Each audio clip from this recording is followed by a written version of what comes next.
আসসালামু আলাইকুম, hello everyone, welcome back to my channel. This is Marjia daily blog থেকে বলছি। কেমন আছেন সবাই? আশা করি সবাই ভালো আছেন। আমিও আল্লাহর রহমতে অনেক ভালো আছি। তো প্রতিদিনের মতো আজকেও একটি নতুন রেসিপি নিয়ে চলে আসলাম আপনাদের মাঝে। তো আজকে আমি রান্না করব কোরবানির মাংস। তো কোরবানির এই মাংসটা যেভাবেই রান্না করা হয় না কেন, খেতে আলহামদুলিল্লাহ এত পরিমাণ মজাদার হয়। এটার মধ্যে মনে হয় আল্লাহর রহমত, বরকত সব কিছু দিয়ে রাখেন। তো এটা যদি সিদ্ধ করেও খাওয়া হয় শুধু হলুদ আর লবণ মরিচ দিয়ে, তারপরও এটার স্বাদ দ্বিগুণ। তো এই কোরবানির মাংস যেভাবেই রান্না করা হয় না কেন সেভাবেই খেতে দারুণ লাগে। তারপর আজকে আমি খুবই সহজ উপায়ে একদম হাতে মাখিয়ে বসিয়ে দিব।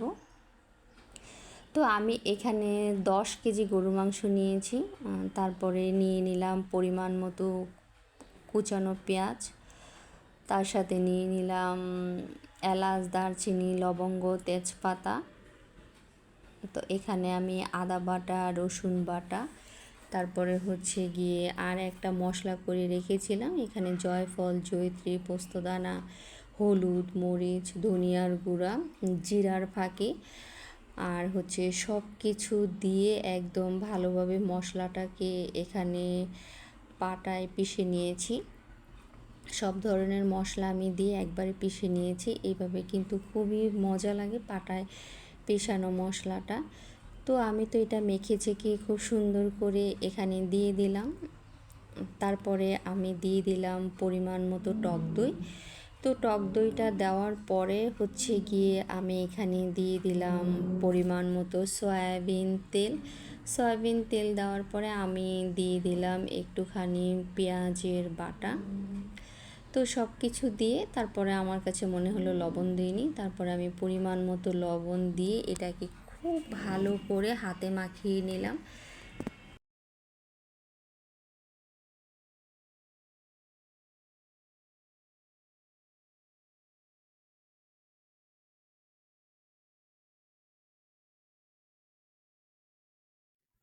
কারণ এই মাংসটা যতটা হাতে মাখানো যায় খুব ভালোভাবে মাখাতে হবে, আর এটা মাখানোর মধ্যেই কিন্তু একদম মানে মজা লুকিয়ে থাকে। তো আমি এটা অনেকটা সময় নিয়ে এটাকে আমি খুব সুন্দর করে মাখিয়ে নিলাম। আর আমার মাখাতে কিন্তু অনেকটা সময় লেগেছে, কারণ একদম উপর নিচ করে আমি খুব সুন্দর করে মাখিয়ে নিলাম। তো মাখানোর পরে আমি এটাকে রেখে দিলাম 10-15 মিনিটের মতো, ঢাকনা দিয়ে রেখে দিলাম।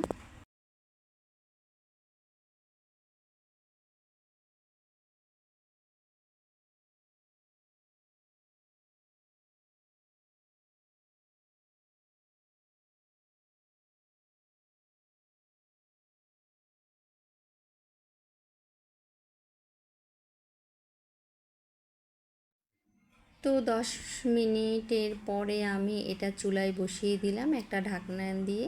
তো বেশ কিছুক্ষণ পর পর আমি এটাকে নেড়ে চেড়ে দিচ্ছিলাম কি অবস্থা এটা দেখার। তো এটা হচ্ছে গিয়ে একটু পর পরে আমি নেড়ে দিচ্ছি আর কীরকম অবস্থা হয়েছে এটা দেখার জন্য।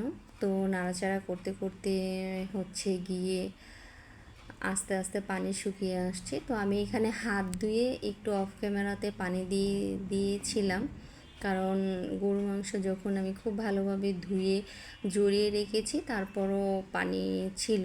গরু মাংস থেকে যে পানিটা উঠেছে ওই পানি দিয়েই মাশাল্লাহ সিদ্ধ হয়ে গিয়েছে। আর গরুর মাংসতে তো খুব বেশি পানি দিতে হয় না কোরবানির মাংসটাতে, কারণ এটা এমনিতেই সিদ্ধ হয়ে যায় অনেকগুলো মাংস একসাথে দিলে, তারপরে হচ্ছে এটার থেকে যে পানিটা ওঠে। তো যাই হোক, আমি হাত ধোয়া একটু পানি দিয়েছিলাম, তারপরে ওই পানিটা দিয়ে বসিয়ে দিলাম। বেশ কিছুক্ষণ পর পর ঢাকনা তুলে দেখছিলাম যে কি অবস্থা, এটা কত দূর পর্যন্ত। তো এটা আস্তে আস্তে হচ্ছে।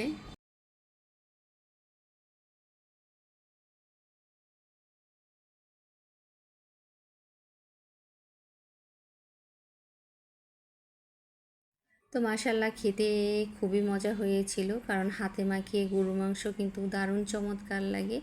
আর এটা যদি হয় কোরবানির মাংস তাহলে তো কোনো কথাই নেই। এটার ঘ্রাণ, তারপরে হচ্ছে এটার মধ্যে মনে হয় আলাদা ধরনের আল্লাহর একটা রহমত বরকত থাকে, এজন্য এটা এত পরিমাণ মজাদার হয়।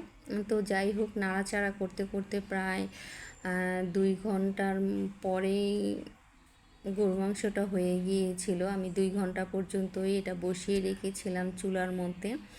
যখন মাংসটা একদম হয়ে গিয়েছিল তারপর আমি মাঝারি আঁচে দিয়ে রেখেছিলাম বেশ খানিকটা সময়, যাতে করে খুব সফট হয়ে যায়। আর উপর থেকে আস্তে আস্তে হলো ভিতর থেকে অনেকটা সফট হয়ে গিয়েছিল।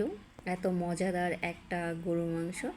তারপরে যখন এটার পানিটা অনেকটা টেনে গিয়েছে, বলক চলে এসেছে, ওই অবস্থায় আমি বেশ কিছু কাঁচামরিচ দিয়ে দিলাম, কারণ কাঁচামরিচ দিলে গরু মাংসটা খেতে দারুণ লাগে।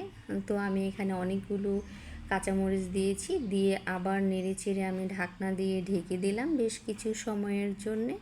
তো বেশ কিছুক্ষণ পর দেখলাম মাশাল্লাহ একদম পানিটা টেনে গিয়েছে আর একদম তেলটাও ভেসে উঠেছে। তো আমি ফাইনালি এটাকে নামিয়ে পরিবেশন করে নিলাম। তারপর তো খাওয়া শুরু করে দিলাম গরু মাংসটা, কারণ এই প্রথম রান্নার গরু মাংসটা খেতে যে কী পরিমাণ ভালো লাগে, এটা হলুদ লবণ মাখিয়ে দিলেও এটার স্বাদ দ্বিগুণ বেড়ে যায়। তো কোরবানির গরু মাংসটা সবাই এভাবেই রান্না করে, হাতে মাখিয়ে রান্না করে, কারণ এত গরুর মাংস, তাই এটা এইভাবেই রান্না করে। তো যাই হোক, এই তো ফাইনাল লুক। তো ঈদের দিন তো অনেক কাজ থাকে, আর সবচেয়ে বড় কাজ হচ্ছে কোরবানির মাংসটা যখন হয় তখন হচ্ছে রান্না খাওয়াটারই একটা বড় কাজ থাকে। তো আমি তো আবার খেতে ভীষণ পছন্দ করি, আমার তো খাওয়া দাওয়া হলেই চলে। তো এই তো ফাইনাল লুক গরু মাংস। তো খেতে দারুণ হয়েছিল। তো আশা করি সবাই ভালো থাকবেন, সুস্থ থাকবেন। আবার নতুন কোনো দিন নতুন কোনো রেসিপি নিয়ে আপনাদের মাঝে হাজির হয়ে যাব। ওই পর্যন্ত সবাইকে আল্লাহ হাফেজ। সবাই ভালো থাকবেন, সুস্থ থাকবেন। আর এখন কিন্তু অনেক গরম পড়েছে, আর খুব গরমে গরু মাংস খাওয়ার সাথে সাথে কিন্তু আপনারা প্রচুর পরিমাণ পানি খাবেন, যাতে শরীর ড্রাই হয়ে না যায়। আর চেষ্টা করবেন একটু গরু মাংসের সাথে সাথে ঠান্ডা জাতীয় খাবার দাবার খেতে। তো সবাই ভালো থাকবেন, সুস্থ থাকবেন। আল্লাহ হাফেজ।